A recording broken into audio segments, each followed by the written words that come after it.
Cyber অপরাধ এবং mafia চক্রে দৌরাত্মে অতিষ্ঠ ইতালিবাসী। সম্প্রতি বিষয়টি নজরে নিয়েছে দেশটির সরকার। অপরাধ প্রমাণিত হলে সাজা হতে পারে 6 থেকে 23 বছর পর্যন্ত কারাদণ্ড। ফৌজদারি কার্যবিধির কিছু ধারা সংশোধন সহ অপরাধে জড়িত হলে ম্যাজিস্ট্রেটকেও নতুন এই আইনের আওতায় সাজা দেবার বিধান রাখা হয়েছে। সাইবার অপরাধের মাধ্যমে নাগরিক সুরক্ষা ব্যাহত হলে হাতে নাতে গ্রেপ্তার করার সুযোগও পাবে দেশটির পুলিশ। ইতালির মন্ত্রিপরিষদ এই আইন পরিচালনার ক্ষেত্রে অবকাঠামো নির্মাণ এবং পরিষেবাগুলোর সম্প্রসারণের লক্ষ্যে 120 কোটি ইউরো বিনিয়োগ কর্মসূচি হাতে নিয়েছে।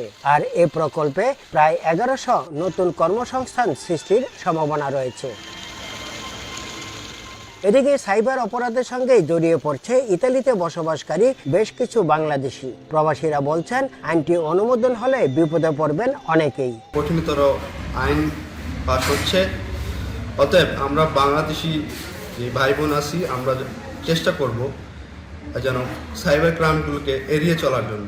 আমরা চেষ্টা করব এখান থেকে যেন আমরা বিরত থাকি, কারণ আমাদের একটা বাংলাদেশি ভাবমূর্তি যেন সবার কাছে উজ্জ্বল থাকে। কারণ ইতিমধ্যে আমাদের অনেক বাংলাদেশি ভাইয়েরা এই অন্যান্য অপরাধে জেলে আছেন। Double million offer Walton fridge কিনে পেতে পারেন 20 লক্ষ টাকা, রয়েছে কোটি কোটি টাকার নিশ্চিত উপহার। নতুন আইন অনুমোদন হলে কৃত্রিম বুদ্ধিমত্তা, ক্লাউড পরিষেবা, সাইবার নিরাপত্তা এবং আকাশ ও স্থল গতিশীলতার মতো প্রযুক্তিগতভাবে উন্নত সেক্টরগুলোতে ইতিবাচক প্রভাব পড়বে বলে মত সংশ্লিষ্টদের। ইতালির রোম থেকে হাসান মাহমুদ, সময় সংবাদ।